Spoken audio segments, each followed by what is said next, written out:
Fala pessoal, todo mundo aqui já usou o aplicativo de namoro, né? Ou conheceu alguém por indicação. A gente tá lá, navegando procurando aquela conexão, aquela pessoa incrível para compartilhar a vida. Mas quando você menos espera, a linha entre a expectativa e o terror pode ser absurdamente tênue. Às vezes, o seu maior medo não é ser gosteado, não é um date ruim. É descobrir que a pessoa do outro lado da tela ou da mesa não é quem diz ser. Hoje, preparem-se para ouvir relatos arrepiantes de encontros que deram errado de maneiras que você nunca imaginou. Desde ele me mandou a chave da minha própria casa, até o último texto do meu encontro às cegas. Essas histórias vão te mostrar o lado mais sombrio do amor.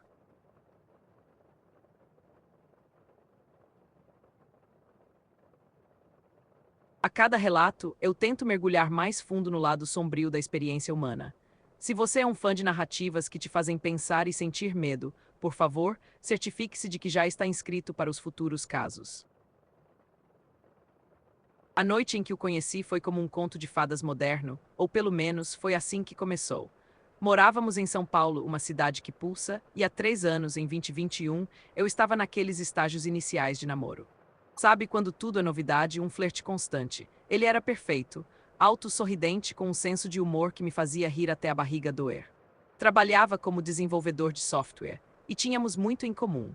Ambos amávamos trilhas, cozinhar e longas conversas sobre o universo, e o nosso lugar nele nosso primeiro encontro foi num café hipster na Vila Madalena. Fiquei nervosa, claro, mas assim que ele sorriu, toda a tensão se dissolveu. Ele era exatamente como nas fotos, mas com uma energia ainda mais cativante.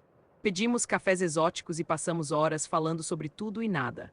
Dali em diante, os encontros viraram rotina: jantares à luz de velas, passeios no Parque do Ibirapuera, tardes preguiçosas em casa assistindo filmes.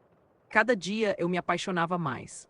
Ele era atencioso, me lembrava de detalhes das nossas conversas, e seus olhos fixos nos meus davam a sensação de que para ele só existia eu. Era um verdadeiro cavalheiro. As coisas começaram a mudar de uma forma tão sutil que mal percebi no início. Era um domingo ensolarado, tínhamos combinado de fazer um churrasco na casa dele com alguns amigos. Cheguei mais cedo para ajudar. Ele estava na cozinha mexendo na churrasqueira com a camisa suada.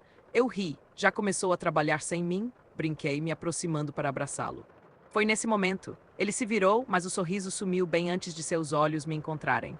Seu rosto estava inexpressivo, os olhos fixos num ponto atrás de mim. Oh, o que foi? Perguntei, sentindo um arrepio. Ele não respondeu.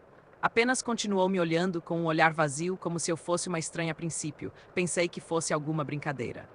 Tá bom, já deu, eu disse, tentando rir. Mas ele não reagiu. Ali, naquele momento, era como se o homem por quem eu estava perdidamente apaixonada tivesse sido substituído por uma versão oca dele mesmo. O silêncio se estendeu. Não era um silêncio confortável, como os nossos. Era pesado, denso, preenchido por uma pontada de medo que começou a se formar no meu estômago. Finalmente ele piscou e foi como se uma cortina se abrisse. O sorriso voltou, a expressão relaxou. A desculpa, amor. Tava pensando na vida, ele disse, me puxando para um abraço apertado. Me senti estúpida, mas o arrepio permaneceu. Nos dias seguintes, a sensação se repetia. Pequenos momentos. Uma vez em um jantar, enquanto eu contava uma história engraçada, ele parou de repente, o garfo suspenso, e me encarou com aquele olhar inexpressivo novamente. O som ambiente da música e das risadas parecia sumir. Parecia que o tempo tinha parado. Meus lábios secaram. Eu podia sentir o silêncio se estendendo. Os olhos dele eram negros, mas o brilho usual estava ausente. Quando ele voltou, piscou e me perguntou: onde você estava? Perdi o resto da história, como se eu tivesse sido a que sumiu. Eu ri nervosa e continuei a história, mas a estranheza ficou doce. Eu tentava dar desculpas. Estresse no trabalho, cansaço. Ele trabalhava muito afinal, mas a frequência desses apagões aumentava. Um dia estávamos andando na Avenida Paulista. Estava lotado, como sempre. Eu estava falando sobre o meu dia no trabalho e de repente ele parou de andar. Virei para ver o que tinha acontecido e ele estava lá, estático, com o olhar parado no horizonte, ou talvez em lugar nenhum. Seus braços caíram ao lado do corpo. As pessoas nos desviavam. Eu o chamei uma, duas, três vezes. Nada. Tentei tocar o braço dele, mas ele parecia distante, intocável. Como se a minha mão fosse atravessá-lo a qualquer momento. Um medo gelado me atingiu. Aquela não era uma distração. Era outra coisa. Uma noite, as coisas escalaram de uma maneira que eu não esperava. Estávamos em casa assistindo a um filme de terror bobo. Eu estava aconchegada em seus braços, me sentindo segura. Em algum momento dormi. Acordei minutos depois com uma sensação de frio. A tela da TV refletia uma luz azulada no quarto escuro. Ele não estava mais me abraçando. Ele estava sentado na beirada da cama, de costas para mim, encarando a janela. Não a vista da cidade, mas a cortina fechada. O coração disparou. Amor, chamei, a voz um sussurro, ele não se moveu. Parecia solidificado. A respiração dele era regular e calma, mas o quarto estava gélido. Eu me levantei devagar, pé ante pé, e me aproximei. A luz da TV iluminava a parte de trás da cabeça dele. Não havia movimento, nenhuma indicação de que ele estava ali, presente. Decidi tocar seu ombro. Minha mão se estendeu e antes que eu pudesse alcançar, ele sussurrou, a voz arrastada e rouca, como um disco arranhado. Eles estão aqui, o som não veio dele. Não parecia vir da boca dele. Era um som que parecia se formar no próprio ar ao redor dele. Um som gutural, sem emoção, que reverberou no meu peito. Eu puxei a mão para trás como se tivesse levado um choque. Meu corpo inteiro tremia. Ele continuou murmurando, quase inaudível. Eles querem o meu lugar. A voz então se tornou um choro sufocado, mas não era um choro de dor ou de tristeza. Era um lamento estranho, quase animalesco. As lágrimas escorriam pelo seu rosto, mas a expressão dele ainda era aquela máscara vazia doce, eu não conseguia processar. O que estava acontecendo? Quem está aqui? Quem te quer? Eu perguntei, a voz embargada, mal reconhecendo a mim mesma. Ele não respondeu. Apenas virou a cabeça lentamente e eu pude ver metade do seu rosto no reflexo da TV. Seus olhos estavam vermelhos, inchados, e uma lágrima escura, quase negra, escorria pelo seu queixo. Ele então se virou completamente para mim. E não era o homem que eu amava.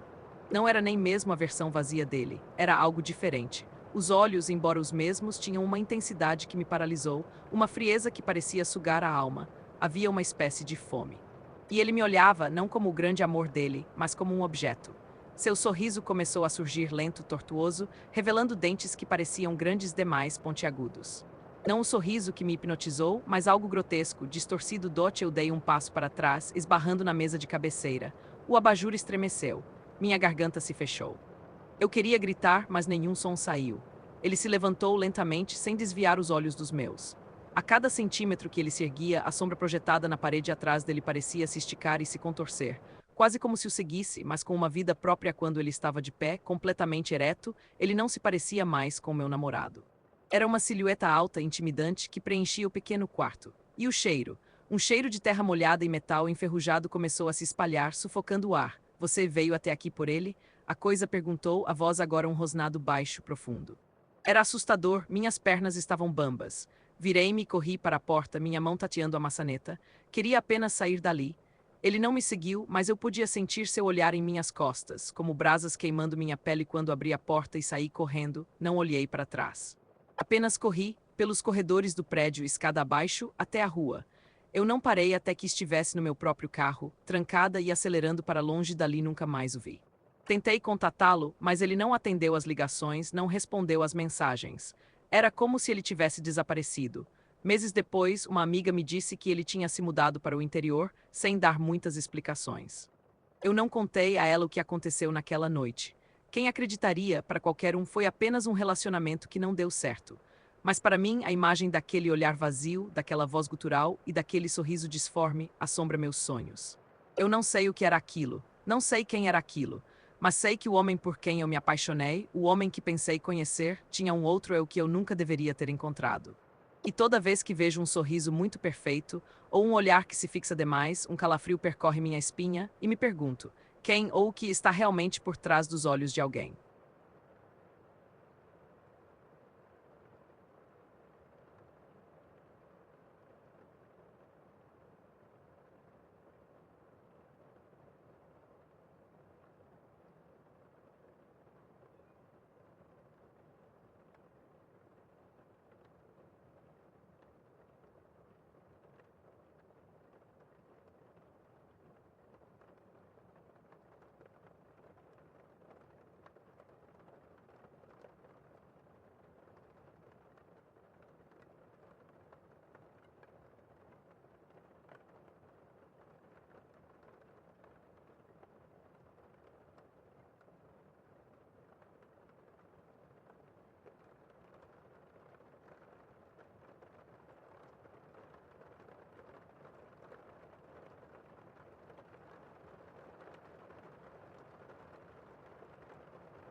As noites de São Paulo costumam ter um charme peculiar, concorda?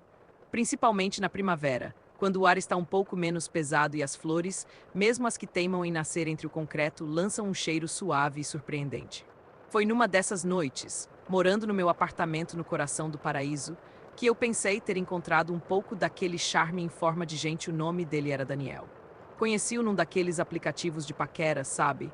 A gente deu match, trocamos mensagens por algumas semanas e a conversa fluía de um jeito leve e divertido. Ele parecia ter um bom humor contagiante, uma risada fácil e uma inteligência que me cativou desde o começo. Trabalhava com design gráfico, era apaixonado por música independente e adorava cozinhar para mim.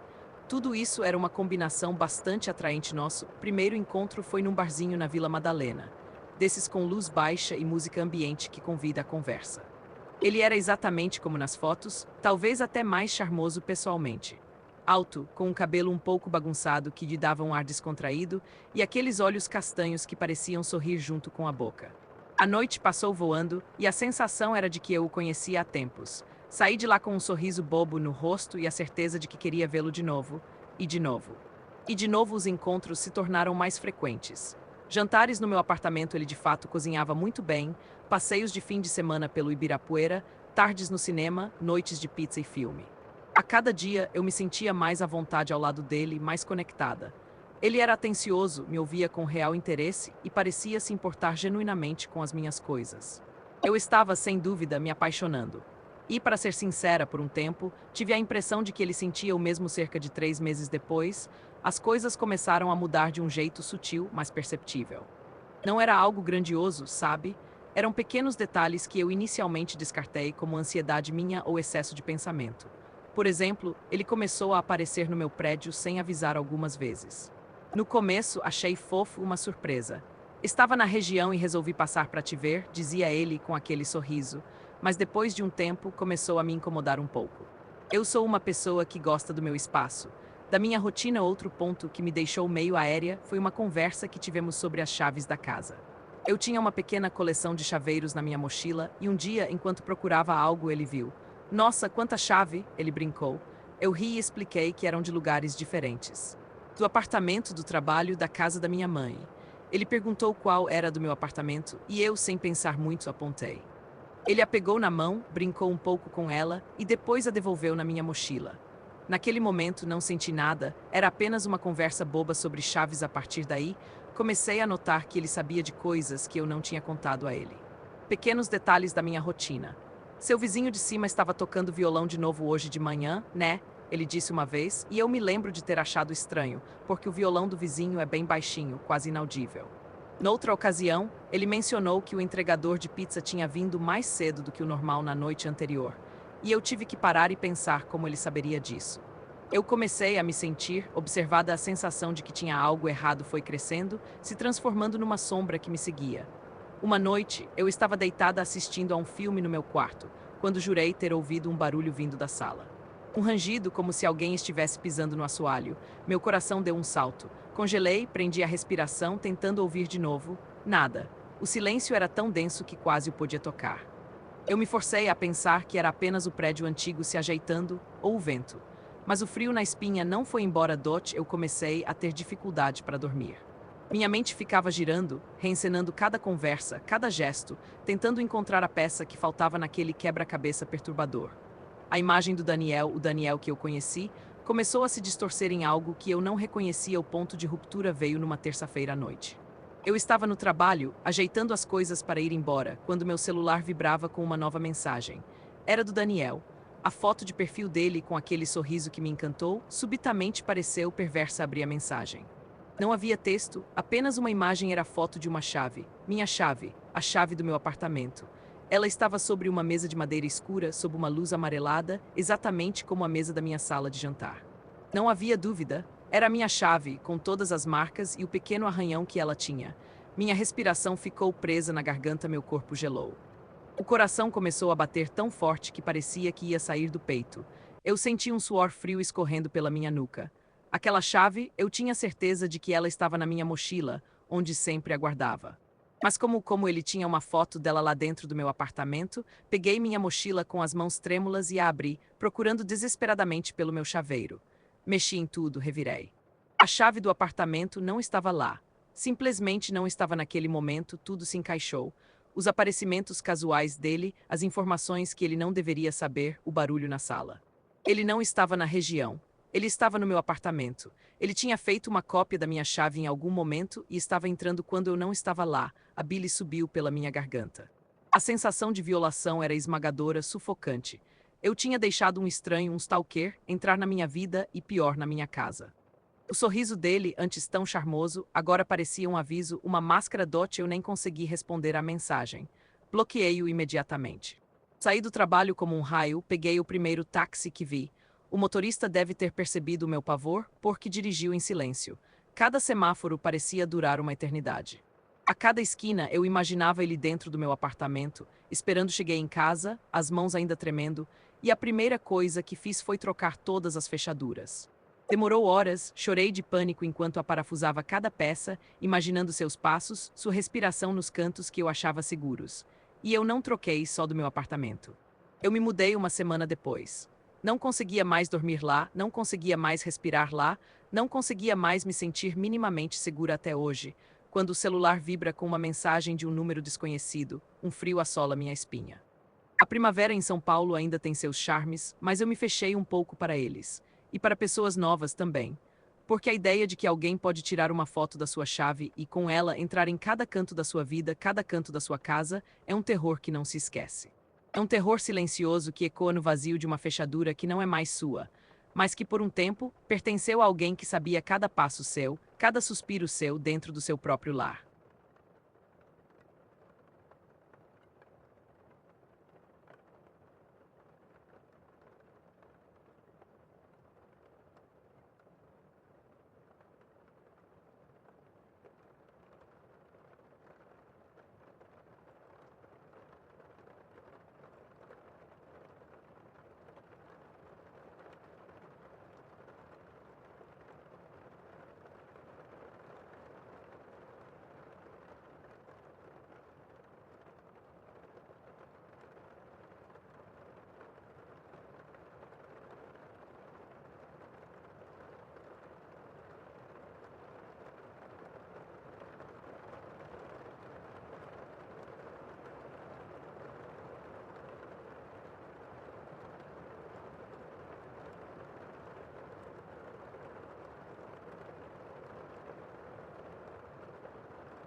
Se essa história te prendeu do começo ao fim e te deixou um pouco mais desconfiado de aplicativos de namoro, deixe seu like.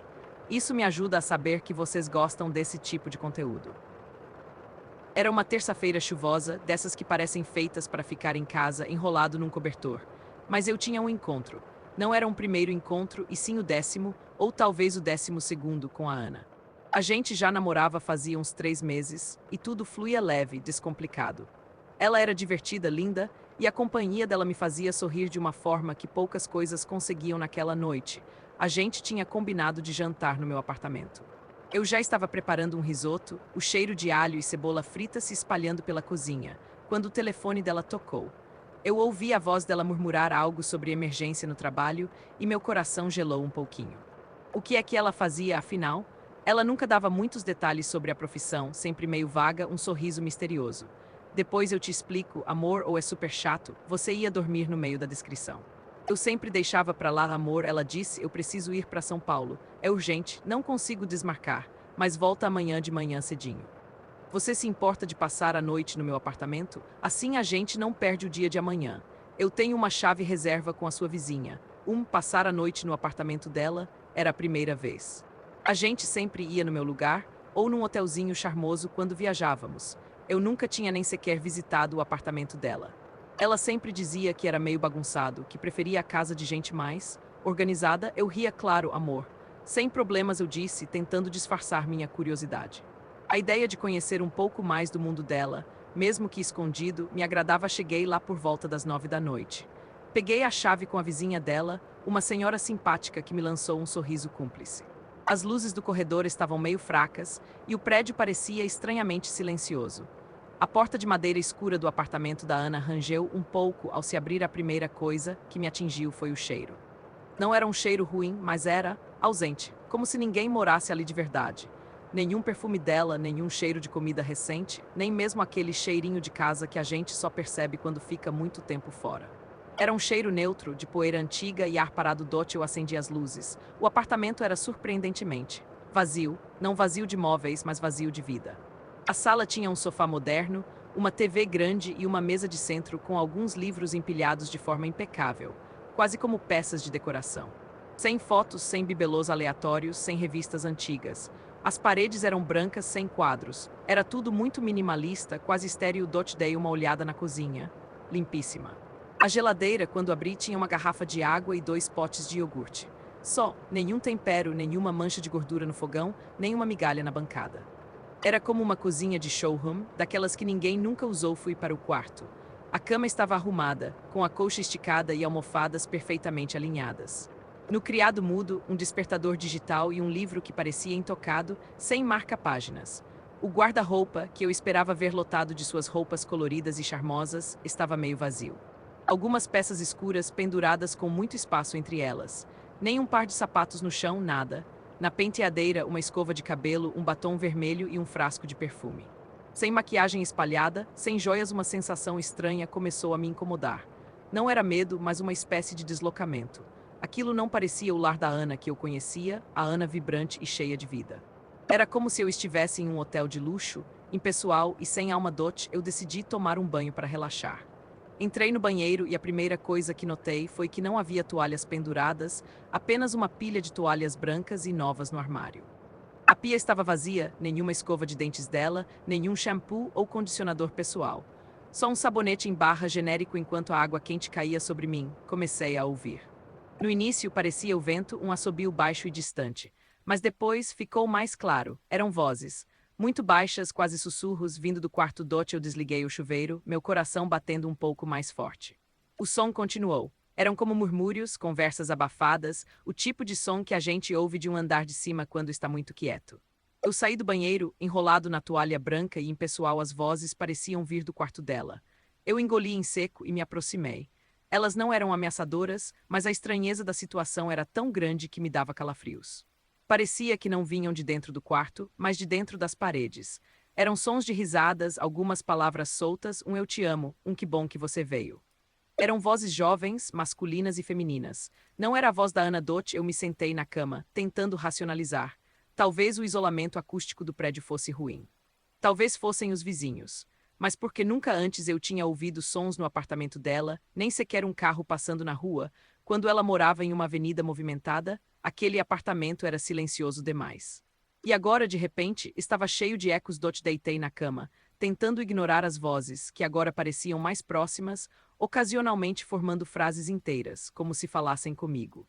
Você não devia estar aqui, sussurrou uma voz feminina bem ao lado do meu ouvido. Eu pulei, o corpo em alerta. Olhei para a janela fechada, para a porta. Nada. As vozes se intensificaram. Ele vai descobrir, murmurou uma voz masculina. Você não é o primeiro, disse outra cheia de escárnio. Eram frases fragmentadas, mas que pareciam se encaixar numa narrativa perturbadora. Eu liguei para Ana. A caixa postal, de novo. O telefone dela desligado. As vozes continuaram, misturando-se com risadas e sussurros que pareciam me ridicularizar. Eu apertei os olhos, tentando me convencer de que estava cansado ou de que a solidão naquele lugar impessoal estava me pregando peças. Mas então, uma voz que fez meu sangue gelar, se destacou do coro de murmúrios. Era a voz dela, a voz da Ana. Não o assuste, deixe-o. Ele vai voltar. A voz era calma, quase fria. Não era a Ana que eu conhecia, a Ana que ria e falava tão abertamente comigo. E a forma como ela disse ele vai voltar, como se eu fosse um entre muitos. Como se aquilo fosse parte de um ciclo sem fim. Eu me levantei da cama, meu coração batendo descompassadamente. Eu precisava sair dali. Eu não aguentava mais um segundo naquele lugar que parecia uma casca, um palco para algo que eu não entendia. Peguei minhas coisas no chão, sem me importar em dobrar a toalha. A cada passo as vozes pulsavam. Meu nome invocado em sussurros, risadas baixas. Adeus, sibilou a voz da Ana Dot. Eu saí do apartamento, correndo pelo corredor silencioso, sentindo seus ecos me seguindo, se enrolando na minha cabeça. Devolvi a chave para a vizinha, que me olhou com uma expressão de pena que só agora, depois de tudo, eu entendi. Eu nunca mais vi a Ana. Ela nunca mais me ligou. No dia seguinte, tentei ligar, mas o número já não existia. Ela desapareceu sem deixar rastros. Nunca consegui encontrá-la em redes sociais, nem rastro de um endereço de trabalho. Era como se ela tivesse se dissolvido no ar hoje. Meses depois, as lembranças do gosto do risoto que eu ia cozinhar se misturam com o cheiro de ar parado e os ecos daquele apartamento. E eu me pergunto quem era a Ana de verdade, e para quantos outros ele vai voltar. Ela já tinha dito isso naquele lugar sem vida. Algumas perguntas é melhor que fiquem sem resposta. Porque o vazio daquele apartamento, com seus ecos e sussurros, ainda me assombra até hoje. E me pergunto se em algum lugar a Ana continua a esvaziar apartamentos, esperando o próximo a quem ela dirá ele vai voltar.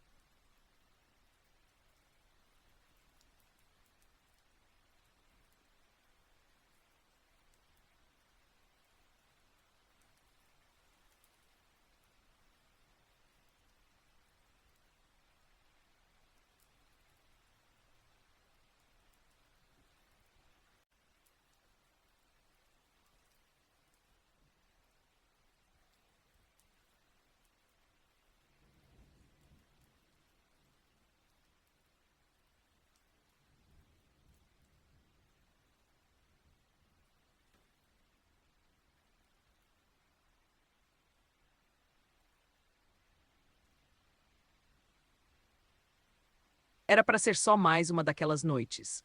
Sexta-feira, final de uma semana cansativa no escritório, e eu tinha um encontro. Nada demais, um perfil que me chamou a atenção no aplicativo, algumas trocas de mensagens leves e aquele friozinho na barriga de quem ia conhecer alguém novo. Decidimos por um bistrô charmoso no centro, daqueles com luz baixa e música ambiente que te fazem sentir automaticamente mais sofisticado do que você realmente é. Cheguei primeiro, como de costume. Pedi um vinho branco e observei as pessoas. Em poucos minutos ele entrou, alto um sorriso fácil, os olhos mais azuis que já vi, Daniel. A conversa fluiu de um jeito que me pegou de surpresa. Não era aquele papo forçado de primeiro encontro. Falamos de viagens, de filmes, até de política, mas de um jeito leve e questionador. Eu ri, ele riu. Tudo impecável no meio da noite. Enquanto esperávamos a sobremesa, a conversa começou a divagar para a infância. Ele contou sobre as árvores que subia na casa da avó, os verões na praia. Eu então comecei a falar da minha. Falei da minha casa antiga dos meus pais da escola. Foi quando, sem pensar muito, mencionei algo que eu quase nunca contava para ninguém. Algo que nem meus amigos mais íntimos sabiam, porque era bobo, infantil, mas significativo para a pequena eu. Quando eu era criança, eu disse, rindo um pouco da minha própria ingenuidade, eu tinha um sonho muito específico. Eu queria ser astrônoma ou talvez paleontóloga. Mas o que eu realmente queria, o que me fazia sonhar acordada, era encontrar um fóssil de estrela do mar. Tipo o fóssil perfeito, sabe? Com todos os bracinhos intactos, e que estivesse preso numa rocha que parecesse uma joia. Eu desenhava elas o tempo todo. Era meio bobo, eu sei. Daniel me ouviu com atenção, a cabeça um pouco inclinada, os olhos azuis fixos nos meus. Quando terminei, ele não riu nem fez piada. Apenas sorriu um sorriso suave, quase melancólico. Uma estrela do mar, ele disse, a voz num tom baixo. Sim, eu lembro, meu coração deu um pulo. Você lembra? Como assim, Daniel? A gente acabou de se conhecer. Ele soltou uma risada ainda mais suave, e no meio da música ambiente e do burburinho do restaurante, por um segundo senti um arrepio. É uma expressão, Rebecca. Tipo, eu entendo. Uma maneira de dizer que imagino o que isso significava para você. Soltei o ar que nem sabia que estava segurando. Ah, claro, eu disse rindo de mim mesma. Desculpa, meu cérebro já está meio desligado. Longa semana, a conversa mudou rapidamente para outros tópicos e o restinho da noite foi tão agradável quanto o começo. Ele me deixou em casa, nos despedimos na porta, um beijo rápido e a promessa de um próximo encontro. Entrei, meu pensamento ainda nele. Ele era realmente encantador. No dia seguinte, um sábado preguiçoso, acordei tarde. Peguei o celular e vi uma notificação de mensagem dele. Daniel, meu coração deu aquele pulinho de novo. A mensagem dizia: Bom dia, Rebecca. Adorei a noite. Você é incrível. E a propósito, eu sei que você não acha que fósseis são bobos, porque eles nos contam histórias de mundos passados, não é? E a sua estrela do mar, ela era real para você, lá estava. De novo, o detalhe. E a sua estrela do mar, ela era real para você, era uma frase tão específica, tão íntima, que só eu saberia o significado completo. Eu não tinha dito para ele que a estrela do mar era real para mim. Eu tinha dito que desenhava, que sonhava. Mas a sensação de que era algo tão mais do que um simples desenho, de que para a pequena Rebeca aquilo era uma aspiração quase tangível, era algo que eu nunca verbalizei. Ninguém nunca compreendeu isso com tamanha exatidão, a não ser eu mesma. Passei o dia com aquela frase na cabeça. Voltei a ler a conversa do chat que tivemos antes do encontro, para ver se eu tinha mencionado em algum momento essa profundidade do meu sonho. Nada, absolutamente nada. Eu só tinha falado sobre isso no bistrô e de forma rápida, até um pouco envergonhada. À noite, deitei na cama, o teto escuro acima de mim, e comecei a sentir um formigamento no estômago. Aquela sensação se transformou num frio, depois num calafrio que me fez encolher sob as cobertas. Comecei a repassar o encontro. Cada risada, cada entonação. Ele era tão natural. Mas havia um detalhe sutil, pensei. Quando ele disse "eu lembro" no bistrô, a voz dele foi a mesma que a minha mãe usar para me ninar quando eu era muito pequena. Uma vibração específica, um tom. Eu nunca tinha analisado isso conscientemente, mas agora, com o arrepio, me lembrei então, um pensamento horrível me atingiu. Aquela casa antiga que eu mencionei, onde eu morava quando criança. Ela tinha umas janelas curiosas com vitrais. E eu, às vezes, na minha ingenuidade infantil, contava meus segredos aos vitrais, achando que eles guardavam minhas palavras. O meu coração agora batia rápido, forte, martelando nas minhas costelas. Estrelas do mar, fósseis. O tom de voz doce. Eu levantei da cama, tropeçando no escuro, e fui até o computador. Digitei o nome dele, Daniel, no Google, junto com o nome do meu estado, da minha cidade. Nada muito específico. Então digitei Daniel e o nome da minha rua antiga, a que mencionei rapidamente no bistrô, e foi aí que o ar parou de entrar nos meus pulmões, um nome e um rosto. Uma notícia antiga de um jornal local, de mais de 20 anos atrás. Uma foto em preto e branco. Um perfil de um homem de meia idade, com um rosto endurecido pela idade, por um crime. Era o zelador do prédio ao lado da minha antiga casa. Um homem que foi preso por invadir casas no meu bairro. Casas com crianças. Nada de violência, apenas invasões, observações. Ele se chamava Daniel. A foto era antiga, mas os olhos. Os olhos eram os mesmos, azuis. Gélidos. Meu sangue gelou. Ele não apenas lembrava do meu sonho, ele sabia. Sabia porque talvez ele estivesse lá, escondido, observando a pequena Rebeca desenhando estrelas do mar na janela dos vitrais, ou ouviu seus murmúrios secretos. Ele sabia de um jeito que ninguém mais poderia saber. O telefone vibrou na cômoda. Uma nova mensagem de Daniel. Ansioso para o nosso próximo encontro, Rebeca. Meus dedos tremiam. Não havia mais charme nem encanto, só terror puro. A intimidade que eu pensei ter compartilhado com ele era, na verdade, uma memória roubada. De um tempo, de um lugar, de uma inocência que eu achava esquecida. Eu sabia que nunca mais atenderia a uma ligação daquele número. Nunca mais sairia da minha casa sem olhar por cima do ombro. O homem que sentou na minha frente no bistrô não era um encontro romântico. Ele era uma sombra do meu passado, que sabia coisas sobre mim que nem eu mesma sempre recordava, e ele estava esperando a oportunidade certa para se reconectar com elas. E eu, sem saber, dei essa oportunidade a ele. O ar no quarto pareceu ficar denso, sufocante, e o cheiro de mofo e terra molhada, aquele cheiro de algo muito, muito antigo vindo de nenhures no meu apartamento moderno, me fez agarrar o peito. Eu não estava sozinha, nunca estive talvez.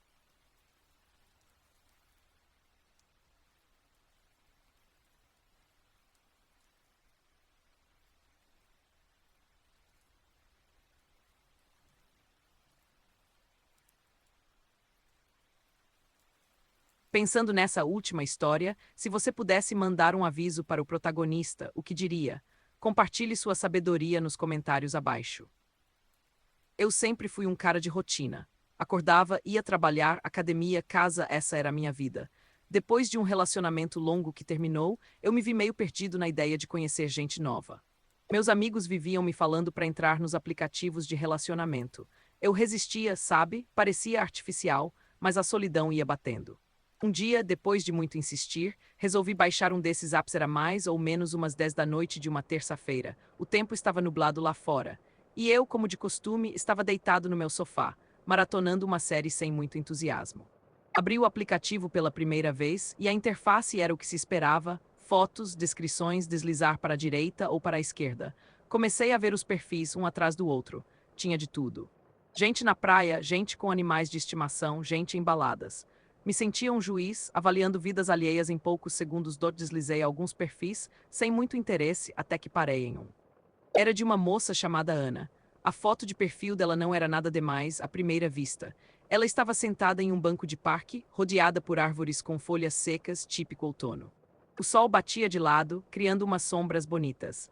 Ela tinha um sorriso discreto, quase tímido, e o cabelo castanho caía liso pelos ombros. O que me chamou a atenção e me fez parar foi uma coisa muito sutil. Ou pelo menos achei que fosse enquanto eu olhava a foto, juro que vi o cabelo dela se mover. Não muito, só uma mecha bem leve, como se uma brisa bem suave tivesse passado, mas não era um vídeo, era uma foto estática. Pisquei, olhei de novo, nada. Devia ser o cansaço, pensei.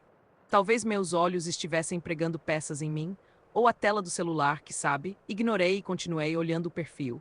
A descrição dela era simples. Aventureira, adoro livros e café. Parecia interessante. A foto bem, a foto era só uma foto. Deslizei para a direita. Deu match. A gente começou a conversar no dia seguinte. As mensagens dela eram sempre agradáveis, cheias de perguntas interessantes, e ela parecia genuinamente interessada no que eu fazia e pensava. Falávamos de livros, de lugares para viajar, de comidas. A cada dia eu ficava mais curioso em conhecer a Ana pessoalmente. E aí a coisa da foto voltou um dia, enquanto eu estava no trabalho numa pausa para o almoço, resolvi dar uma olhada de novo no perfil dela, só para rever as fotos. Naquela primeira foto, a do parque, eu vi de novo. Dessa vez não foi só o cabelo, foi o sorriso. Por uma fração de segundo, o canto da boca dela pareceu se curvar um pouco mais, como se o sorriso ficasse um pouquinho mais largo. Eu arregalei os olhos, soltei um ok sussurrado, olhei o telefone para cima e para baixo, toquei na tela, nada, a foto estava imóvel, me senti um completo idiota. Era minha mente me sabotando, ou talvez a obsessão por encontrar algo que não estava lá. Tentei racionalizar, devia ser algum glitch no aplicativo, uma coisa que os desenvolvedores talvez nem soubessem. Uma falha de pichel, sei lá, mas a sensação me incomodava. Era um calafrio discreto, mas persistente. Contei isso para um amigo meu, rindo, tentando transformar em piada. Ele riu também, disse que eu precisava de férias. Mas eu sabia que não era a mesma coisa. A gente marcou de sair na quinta-feira. Um café bem casual, eu estava ansioso. Não só por conhecer a Ana, mas também um pouco por provar para mim mesmo que aquilo da foto era só coisa da minha cabeça. Cheguei ao café uns 10 minutos adiantado. O lugar era aconchegante, com mesas de madeira e cheiro de café fresco. Sentei perto da janela, observando o movimento da rua. Meu coração estava batendo um pouco mais forte. O relógio batia 19:00, 05:19:10. Ela estava atrasada. Peguei o celular para mandar uma mensagem, perguntando se estava tudo bem nesse instante. Minha cabeça se virou para o lado oposto à janela, na entrada do café. E lá estava ela, exatamente como na foto. O mesmo cabelo castanho liso, o mesmo sorriso discreto, e ela estava usando a mesma roupa. Uma blusa de cor neutra, um casaco leve de lã e calças jeans. Exatamente a mesma roupa da foto de perfil. Minha boca secou, ela me viu, o sorriso dela se alargou. E por um instante, eu juro, vi o canto da boca dela alargar de novo, exatamente como eu tinha visto na foto estática. Um arrepio correu pela minha espinha, mais forte do que qualquer outro que eu já havia sentido. Levantou-se para cumprimentá-la. Oi, você deve ser o Léo, certo? A voz dela era suave, exatamente como eu imaginara. Desculpa o atraso, o trânsito estava impossível. Eu mal consegui responder. Oi, Ana, sem problemas. A gente sentou, ela pediu um café e começou a falar sobre o trabalho dela. Minha mente, no entanto, não conseguia se concentrar. Eu não parava de olhar para ela, tentando encontrar a menor diferença entre a mulher à minha frente e a figura na foto.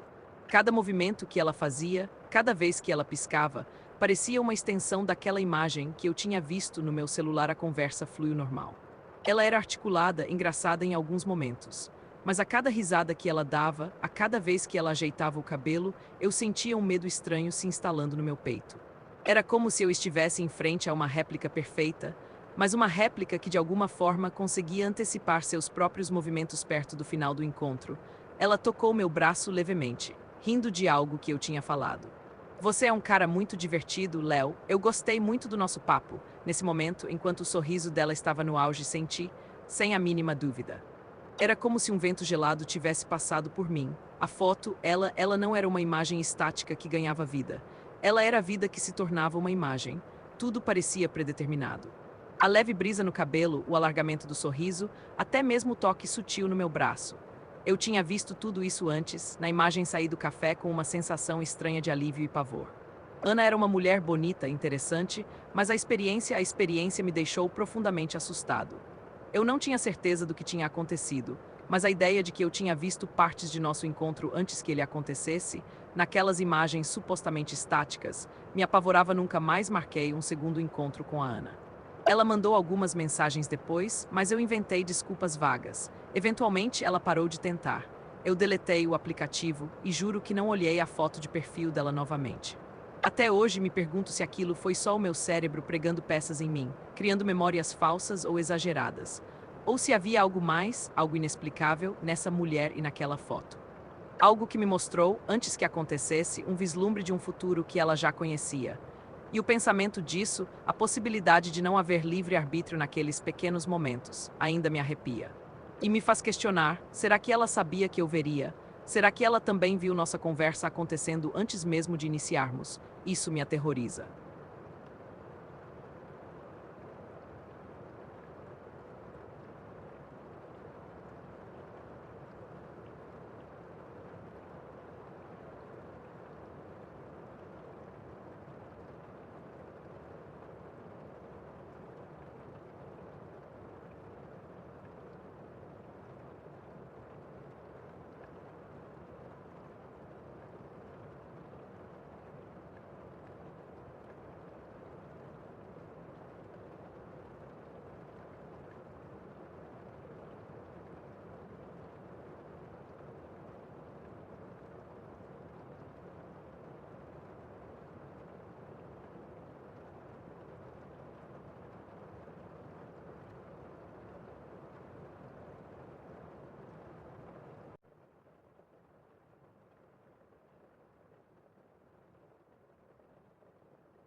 Era para ser uma noite como qualquer outra.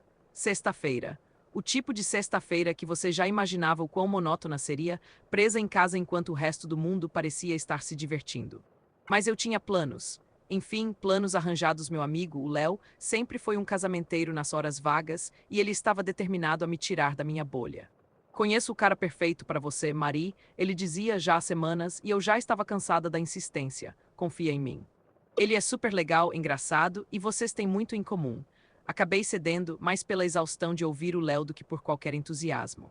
Trocamos números e algumas mensagens, o tal Rodrigo parecia normal. Sem grandes arroubos de personalidade, mas educado. Combinamos de jantar no Cantinho da Massa, uma cantina italiana que eu adorava. Cheguei lá uns 5 minutos adiantada para garantir uma mesa boa. A cantina estava movimentada, com o barulho alegre de conversas e o cheiro delicioso de molho de tomate. Escolhi uma mesa de canto de frente para a porta e me sentei, pegando meu celular para disfarçar o nervosismo enquanto esperava. Recebi uma mensagem. Era do Rodrigo: já estou aqui fora, Marie, entrando agora. Desculpa o atraso, o trânsito está terrível. Olhei para a porta, mas ninguém parecia estar entrando naquele momento. Pensei que ele talvez estivesse estacionando ou algo assim. Guardei o celular e esperei. Uns 2 minutos se passaram e ninguém entrou. Achei estranho. Ele disse que estava entrando agora. Mandei uma mensagem de volta: estou na mesa do canto de frente para a porta. Nenhum. Minutos foram se arrastando. O trânsito pode ser ruim, mas não a ponto de demorar tanto para estacionar e atravessar a rua. Comecei a me sentir um pouco boba. Será que ele se arrependeu? Me deu um bolo? Eu já estava quase pegando meus pertences para ir embora quando meu celular vibrou. Era uma nova mensagem do Rodrigo. Estou aqui, Marie. Não está me vendo? Eu li e entrei em pânico por um segundo. Olhei em volta discretamente. Não via ninguém que pudesse ser ele. Onde ele estaria? Ele achou que eu estava brincando ou algo assim. Respondi: não vejo ninguém. Você está onde? A resposta veio quase que imediatamente, o que já estava me parecendo estranho, considerando a demora inicial. Estou bem aqui. Atrás de você, um arrepio frio percorreu minha espinha. A mesa do canto onde eu estava dava para uma parede. Não havia como alguém estar atrás de mim no restaurante. A menos que ele estivesse, meu coração acelerou. Olhei para a parede com aquela sensação incômoda de que havia algo ali, embora meu cérebro gritasse que era impossível. Virei a cabeça devagar, hesitante. Não havia nada, é claro. Apenas a textura de papel de parede e o silêncio do canto da sala, que parecia ter ficado mais denso. Mas então meu celular vibrou de novo. Uma nova mensagem do Rodrigo. E desta vez meu sangue gelou nas veias. A mensagem era apenas uma foto da minha nuca. A parte de trás da minha cabeça, com meu cabelo preso num coque e a gola do meu suéter visíveis. A foto havia sido tirada em close e a iluminação não era de um flash, mas de uma luz ambiente, como a do próprio restaurante. Aquele não era o tipo de foto que alguém tira de longe. Aquela foto havia sido tirada muito próxima à minha cabeça. E a imagem, que tremia um pouco, dava a assustadora e indubitável impressão de que a câmera viera de cima do meu ombro. Não havia ninguém ali. Eu estava sozinha na mesa, meus olhos se arregalaram. Eu não conseguia respirar. Aquela sensação, aquela certeza de que havia algo ali, bem atrás de mim, se tornou uma verdade aterrorizante. Senti um frio na nuca, como se um hálito gelado estivesse sobre a minha pele e minha mente entrou em overdrive. Saia.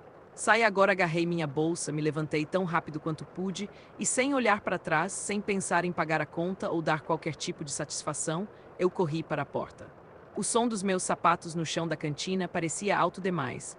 Abafando os murmúrios de surpresa das outras mesas Dutch, eu só parei quando cheguei na calçada, pegando um táxi, que por sorte estava ali parado no ponto. Entrando às pressas, eu disse o endereço de casa, as mãos tremendo tanto que mal conseguia digitar enquanto o carro se afastava. Meu celular vibrou pela última vez. Eu já não queria olhar, mas a curiosidade ou talvez o pavor me forçou a desbloquear a tela era do Rodrigo. A mensagem final: "Você é linda, Marie." Pena que foi embora tão rápido. Eu congelei. A frase não soava como um lamento, mas como uma constatação fria. E o que era pior, o que me fez realmente ter certeza de que o terror não havia passado, a mensagem veio sem que eu tivesse enviado uma resposta à foto. Ele não poderia saber que eu estava indo embora a menos que ele ainda estivesse ali. Fora do restaurante ainda me observando Dutch desde então, nunca mais usei aplicativos de namoro. Nunca mais aceitei um encontro arranjado no escuro. E toda vez que estou em um lugar público, tenho a sensação de que há alguém parado logo atrás de mim, perto demais, aguardando. Observando e só então, eu me lembro da foto, da imagem trêmula da minha nuca e do último texto que recebi do meu encontro, o encontro cego que nunca chegou a ver à minha frente. Apenas as minhas costas quando eu fugi, me lembrando do seu olhar, sem saber que estava ali aquele olhar que ainda me persegue.